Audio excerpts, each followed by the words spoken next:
the Aquarian Wisdom Center is hosting this conference for Aries 2023, and you'll note that on many of our pages we have Nicholas Roerich's painting Pax Cultura, Culture of Peace, and the banner of peace here with the three orbs inside the circle, and appropriate, I think, for the various themes of the nations involved here. European unity, broader global unification, which doesn't mean that that's going to happen overnight. It might take decades. Europe may need to fall apart more before it comes together again. But nevertheless, working at the subjective level, as we attempt to do, can eventually precipitate down onto the physical plane to create lasting changes. So the goal of the Ageless Wisdom, or the Aquarian Wisdom Center retreat, is to establish an esoteric education center based upon the recognized need, as we mentioned before, Europe being the field for the education of the world and the ideas of a true world unity. And so building a new paradigm for the Aquarian age requires much inner subjective work and meditation and outer work of group gatherings and conferences like this one. And we hope to actually have a physical center eventually, which I'll talk about in day 3 of this conference, for people like us to meet on the physical plane and have physical meditations, not just digitally. So the presenters for this conference have been engaged, as I said before, in this process together for several weeks before the conference. We all acknowledge that it was a very intense process that we went through, and still is. And after the conference, no doubt, we'll still be talking. But it's been everyone agrees it's been a huge learning curve and the most important foundation for this conference. Just coming cold to this conference without any of that preparation would not been appropriate at all, we feel. So again, what is Europe? Another map here. It's not simply the 27 member states that are part of the European Union. Politically, Europe is divided into about 50 sovereign states, of which Russia is the largest and the most populous. So reviewing the map here, the land mass of Europe includes the British Isles, Scandinavia, Russia in the far north, extending east to the Caspian Sea, which isn't in this map, then across Eastern and Central Europe to Spain and Portugal in the far west. We are right here today, just below that little black dot somewhere. So the furthermost western portion of Europe we occupy. In fact, the southernmost portion when you get down to Sagres here. Anyway, this is Europe, and maybe expands our concept of Europe from that we have had hitherto. In short, Europe is the sum total of the leading nations, branch races and sub-races of the 5th root race, the synthesis of and seeds of which have been transplanted into USA, Canada, Australia, New Zealand, South Africa, and elsewhere. Besides the common denominator of English, it is the language of the ageless wisdom for which Europe is potentially the field for the education of the world. This is the unique aspect of our center. We hope to have an English-speaking center in Europe that can help unite the many other nations, many of whom are bound by their local languages. Let us unpack the above quotation. Workers increasingly will be drawn to Great Britain and to the continent of Europe. This passage was written in 1935 when war was brewing in Europe, and due to constant migrations, all European nations have been infused by cultures as far away as India, the Middle East, and South America. Particularly so in the last couple of decades, from the Middle East to Northern European regions. From the United States of America is the next part of the passage. The teaching must go out, and this has certainly occurred. There are probably more ageless wisdom students per head of population in the USA than anywhere else. As an Aquarian soul and Gemini personality, and through its ancient Atlantean heritage, USA's planned beginners and advanced esoteric schools for the Midwest and for California are well placed to promote and disseminate the new spiritual teachings. And of course, there are many different kinds of new spiritual teachings throughout the USA, particularly in California. Additionally, New York City is the throat center or mind of the USA and the proposed planetary Ajna Center. So New York has a dual role with the nation as a whole and with the planet as a whole. New York City was also the base from where Helena Blavatsky wrote much of The Secret Doctrine and started the Theosophical Society in the late 1800s. Again, we come back to this diagram I mentioned before. But Europe is the field for the education of the world and the ideas of a true world unity and the wise presentation of the plan. Why Europe instead of the USA? Two of the five major planetary centers, London, the Throat Center, and Geneva, the Heart Center, are part of Europe, which contains several spiritually advanced nations. And so through the influence of these planetary centers that embody the mind, London, and the heart, Geneva, respectively, Europe's potential for achieving unity will contribute significantly to planetary unity. Geneva lies at the heart of Europe, and note in the mini map below, where my mouse is just circulating around now, its jurisdiction to Iceland and Scandinavia up in the north here, across Russia, Ukraine, Western Turkey, Greece, Italy, all the usual European nations that we're familiar with. So quite an extraordinary reach. Whereas London, as part of the British Empire, which is, even though many countries have seceded from that, it's still a subjective body that it influences. So we're talking New Zealand, Australia, India, South Africa, and many other, Canada, of course, and many other places. So to just keep this sense of the five planetary centers borne in mind, where we have Tokyo presiding over the Far East, Darjeeling over India and Central Asia, these big chunks of territory, and of course New York over the Americas, North America, Canada, USA, Mexico, Central America, South America. It's a big subject, and I do have some essays on my website you can find about that. I think I sent some links around that we can post later about that.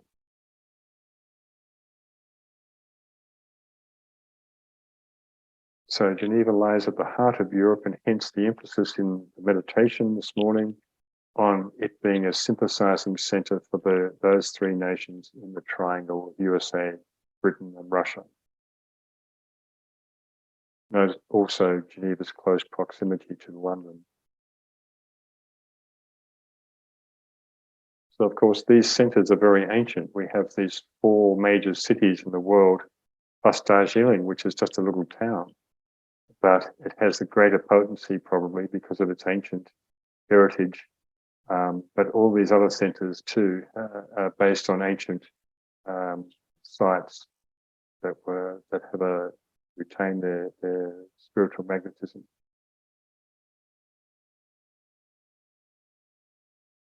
And the next part of the passage, from that continent can the inspiration go forth to the east and the west. Europe is upon the western peninsula of Eurasia, which is this big chunk of territory, the world's largest landmass that encompasses Central Asia, India, China, Southeast Asia, and Eastern Russia. And Russia is important, of course, as a component in the global equation as it links East and West. This is part of its motto, as will be repeated throughout various presentations. And so you can see this two-way arrow here linking East and West, and we're seeing that taking place, although that might be not so ideal for some people. but there is certainly an east-west linking taking place as we speak. From Russia, two extraordinary women came forth on behalf of the Great White Brotherhood, Blavatsky and Rurik. Other esoteric Russian teachers were Gurdjieff and Ouspensky. And why Russia as a host of these spiritual teachers? Most likely because of the soul ray of Russia, the seventh ray of ceremonial order or magic, most conducive to the esoteric teaching. Of course, the seventh ray is ruled by Uranus, which also rules Aquarius, soul sign of Russia and USA. Only 3 nations in the world have Aquarius ruling them at the soul level. The other one is the Netherlands. So Russia is an Aquarian soul with a 6th ray personality, the same combination as the USA, which also has a 6th ray personality. Its destiny is to cooperate with the USA and Britain as an esoteric triangle that will usher in the age of Aquarius. 2 Aquarian souls, USA and Russia, and hence the need for better relations between these countries. It's their sole purpose and dharma is to work out properly. So we come back to the triangle again, where we note the 3 positions of nations in this triangle are temporary and currently in a stage of flux or movement from one point to another. I speculate that Russia, in fact, may be taking the first aspect position at the moment, Britain the third aspect, and USA moving back to the second aspect. But that's just speculation on my part. But of course, we've given these rays of 2-6 for USA, soul personality, 2-1 for Britain, 7-6 for Russia. But they also express other rays, as the blue books tell us, as has been communicated in various newsletters over the years.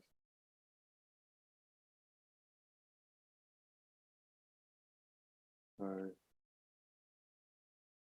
another Rurik painting to the left here. There are also big shifts occurring politically in some nations, which are contributing to a disintegration of Europe. This is most likely needed before a reorganization and reconstruction, right relations between nations can take place.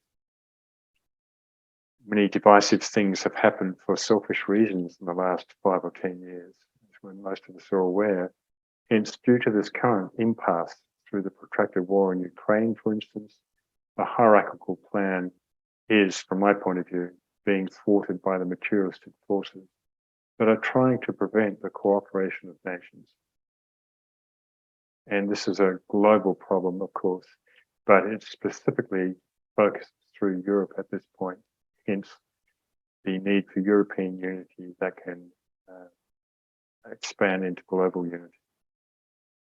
And yet, all these things are bringing the issues to a head that can be seen in the clear light of day, that can be brought out of the shadows for clear vision and hence appropriate resolution of these problems. And I think this has been incredible for the last few years. We've all been on a huge learning curve in terms of informing ourselves about these situations and making up our minds, discerning through the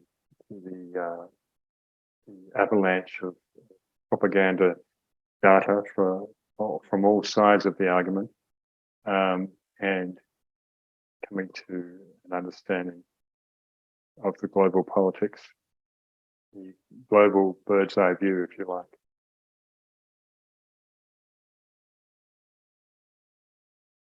As we're aware, all these events are occurring on the eve of hierarchy's imminent centennial conclave in 2025, when the date for their externalization amongst humanity will be determined.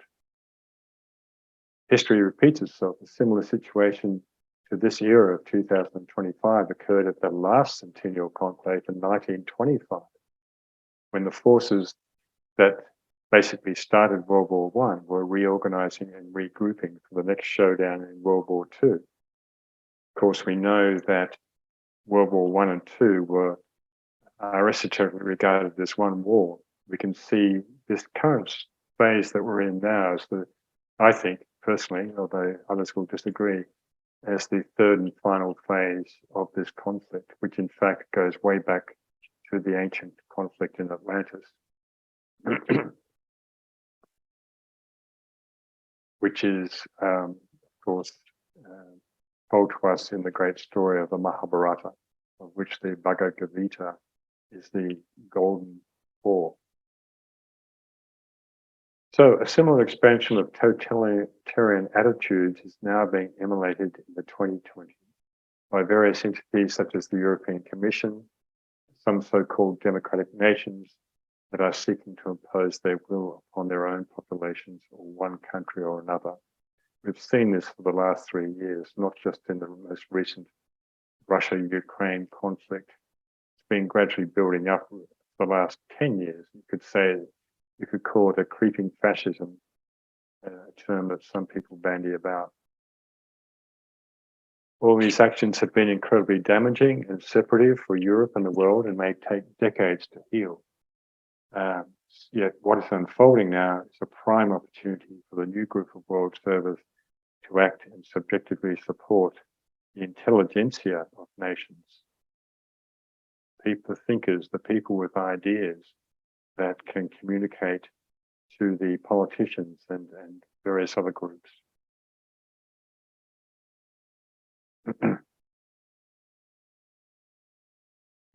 So, on this eve of 2025, as Pluto in Capricorn destroys the old structures of the status quo, and which of course has just moved into Aquarius, sign of group cooperation, now is the time to link more closely with like-minded esoteric groups in Europe that can contribute to a subjective reunifying of the nations, peace, goodwill, cooperation, and sharing of resources.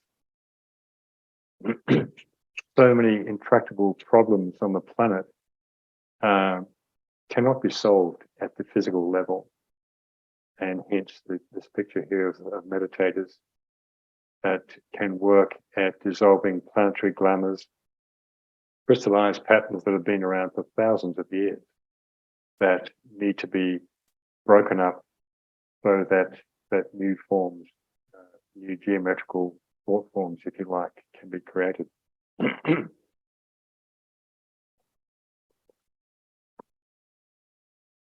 Now, how are we going for time?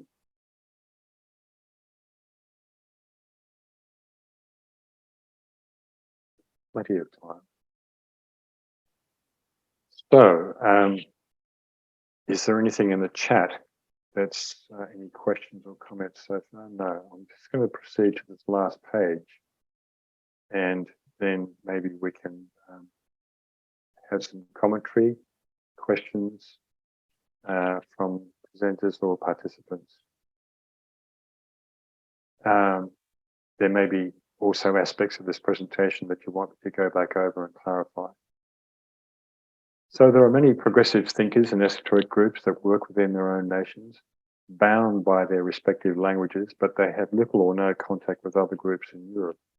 And hence, it is the goal of the Aquarian Wisdom Center to bring together co-workers from the nations of Europe and beyond, of course, to attend and make presentations at our first digital conference, to meditate and explore how we can bring diverse views together, examining causes of current events and working with subtle energies to achieve subjective healing and unification. What unique gift from the soul of your nation can you share with us at this festival of unification? How can we blend creative ideas and vision the future together? How can we contribute to the ongoing construction of the emerging new paradigm of the Aquarian age, which we are just about on this cusp of the ages between Pisces and Aquarius? And so that can be a rhetorical or an actual question that you're welcome to respond to in the chat. If you wish to make a comment or ask any questions, presenters and participants alike. Thank you.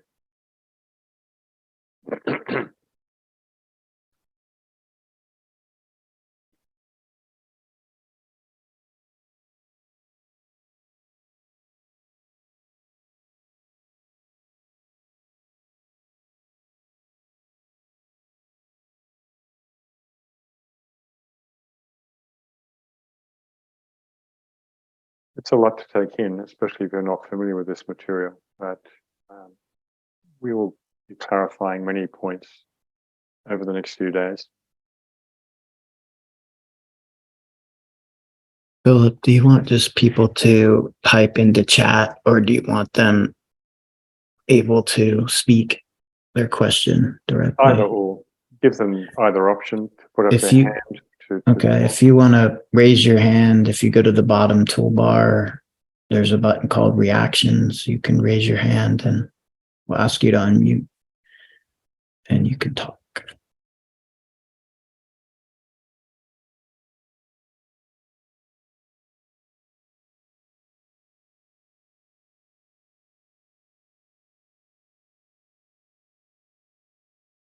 Okay.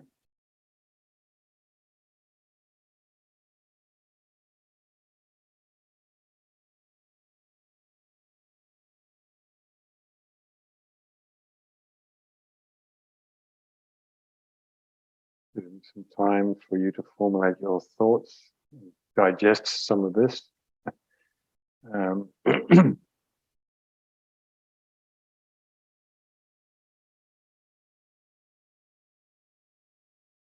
This presentation will give a good overview, I think, for the conference with regard to Europe and some of the quotes I've been mentioning here and the nations involved.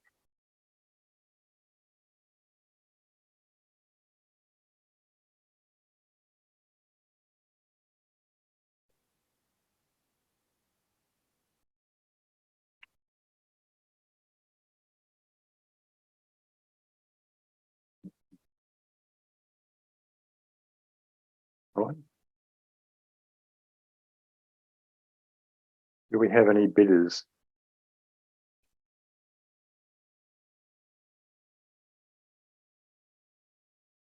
Yeah, Rosita asks, Russia is not normally considered part of Europe these days. Can you explain? Yes, that's a good question, Rosita. It's not because of I think the general thought form that has been going around for decades now that has somehow excluded it.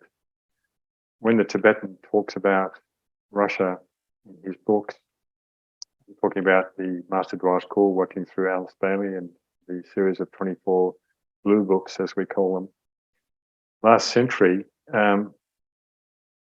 he referred to these diagrams here that I'm circling my mouse around, for instance, referred to Geneva, Europe as embracing Russia and these other countries. And I think even exoterrically, Russia was always considered part of Europe, at least the western part of Russia and Ukraine. But other people may have, Eric has got his hand up, maybe he wants to say something.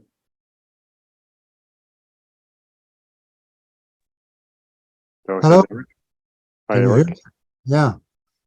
I just wanted to comment on this transmission of the rays. I think that's a nice feature to remind us of the various planetary centers and just remind us that we are part of a larger life that's playing out in these various quarters. And I just appreciate that being sort of refreshed in our minds and brought in for us to visualize.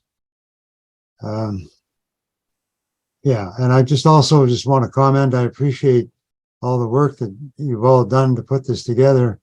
The idea that we can link from all around the world.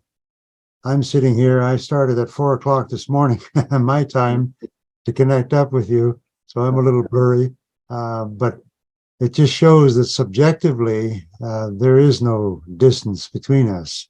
And I just find that that's a great reminder, especially me speaking from the small community that I'm in.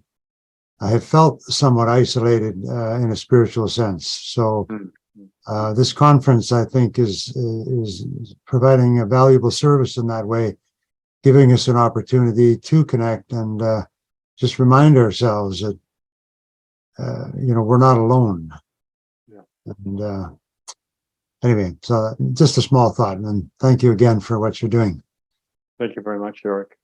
Yeah, the wonders of technology and the right use of technology that can bring about this instant communication and digital communities. And one of the things, of course, that I think is a fundamental to understanding the nations is their ray and astrological constitutions, respectively. As I'll note further in another presentation tomorrow, to find that which is in common with various centers, according to the rays or according to the astrology. So individuals, groups, nations, cities are all conditioned by rays. In fact, every kingdom in nature, of course, is conditioned by the rays, the 7 rays, which are really the missing part of astrology. The rays which pass through the signs of the zodiac up here at the top of the diagram.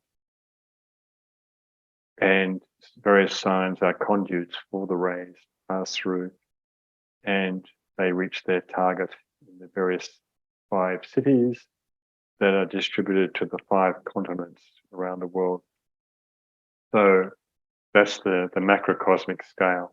Of course, we as individuals all have rays and individual horoscopes that determine our karma and soul purpose in any lifetime, and also hint at our group affiliations as well.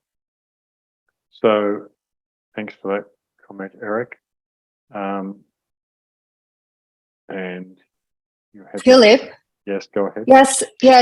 So I also would like to, make a comment and also ask your opinion, because here, I wonder that at a certain point or another, we are esotericists, and we are working in these subjective levels, but all of us have these people around us that are not as focused on this spiritual or esotericist level. And I had some people asking me when I talked about the conference, oh, okay, but why Europe when there's so much conflict around us? Yes. And so I'm trying, it's like giving some practical answer about it, because of course we have these sayings from Alice Bailey and the teachings and all your beautiful presentations. So is it that Europe is the old continent?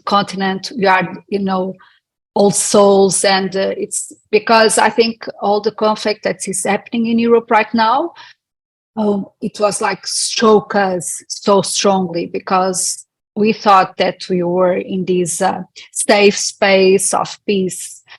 So is it that, we know the opposites and the wars on subject levels that are going on, but is it like a test for us to set an example again? Because in Europe, an example was setting in many areas, discovering the world and, the four liberties, the French Revolution, so many things. So is this a way of us? I'm trying to, how can we practically involve people and explain why it's important, this reunification starting in Europe? So I'm asking for your help, and maybe you can contribute to the group also on this. Thank you. Well, I couldn't really answer that question, Natalia, in one, short paragraph or sentence.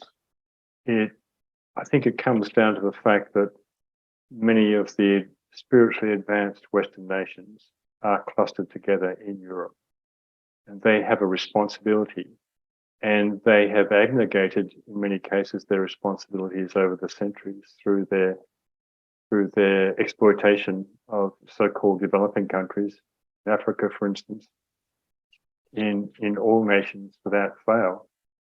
Yet at the same time, there is a certain spiritual and material power that Europe holds, and all these nations are also very competitive with one another. No one has really yet got to a really ideal degree the spirit of cooperation versus competition. We hear continually still the nations talking about competition between each other and so forth. Whereas if you flip that coin to a cooperation, it's a win-win for everyone. But so I think the practical ways may not be so evident if you know, but that is certainly the challenge to bridge from the esoteric information that we have to the outer. And if we play this subjective role as part of the new group of world servers, the bridge between hierarchy and humanity, then what is created on the mental plane in terms of creating new mental templates will precipitate into human consciousness, into the intelligentsia, human consciousness eventually, without necessarily, having sort of education boot camps to explain this. So this is the role of esotericism, is to work subjectively in terms of applying this wonderful wisdom teachings that we're being given, and through group meditation. And I come back to that well-known quote that we're told about, that World War II could have been avoided if a certain group of meditators, probably around 30 or 40 people, meditating correctly, World War II need not have precipitated at all. And one of the things that's been occurring in the last few years is that many students of the wisdom have realized that we must apply, we must not let that happen again, and apply the teachings in terms of meditating for harmony, unity, group integration, national integration, and so forth, in this particular phase of this century. So that's one stab at that question, which I can't really fully answer. But I think if you wait and see all the other perspectives the next few days, I think that question will be have more light shed upon it. And of course, you can keep asking the question to different people, different presenters, different groups. I know we've got a couple of minutes to go before the break, so I'm just going to move on to Eric, has still got his hand up. Did you want another question, or did you? I did have another comment, and before I commented on that, I'd like to just echo what you just said. For years, I've been personally frustrated at being able to reach out to other people, and they don't seem to be open to, as the last speaker said, the esoteric ideas. But I'm sort of coming to the realization, as you're just mentioning, those of us that are becoming aware, it really is up to us. And you mentioned that as few as 30 or 40 proper meditators could have possibly prevented the Second World War. It's quite an onerous idea, but there's probably truth in that. So yes, we have work ahead of us. But somebody had sent a little message on the chat. I don't know how to work this Zoom. This is the first time I've done this kind of thing. And she was asking where I'm located. And so I just thought it might be interesting to find out where some of the other people that are tuned in here are. I'm currently at the far end, the western side of Canada, in British Columbia, in sort of about 100 miles from the US border, in the sort of central part of, but I herald from Denmark. Jeg var født i København. If there's nogen der, der kan tale dansk, så kan jeg tale dansk med dem. But I'm just curious, where other people are located. I'm also curious. Well, we'll find that out in the next few days. Eric, is that Eric the Viking? And we're running out of time now, unfortunately, but I just want to consider one more comment in the chat.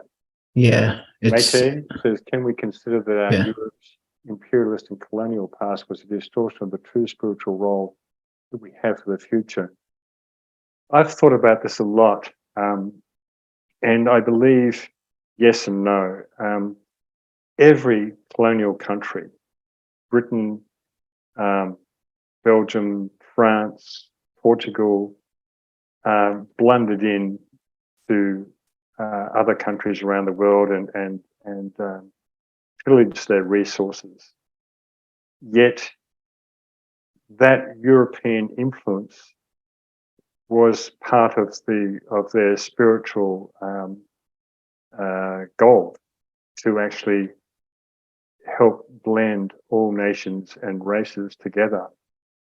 And clumsily and heartbreakingly, as it happened in many places, of course, with the Indigenous people being wiped out in Australia, Canada, USA, with slavery and so forth, it was done far from imperfectly. And I've always kind of looked at the British Empire as a good example of this. But the spiritual impulse, nevertheless, is in the background of all that colonialism, and many good things arose from that. And it's not easy when you think of the thousands or millions of years, all these countries or land masses were separate from each other. Then in the space of a couple of centuries, they all come together in the last, say, 5 or 6 centuries. And that has accelerated even further in the last century, in the last decades. This intermingling of, for instance, the third subrace people of the Middle East with the first or second subraces of the fifth root race in the far north of Europe.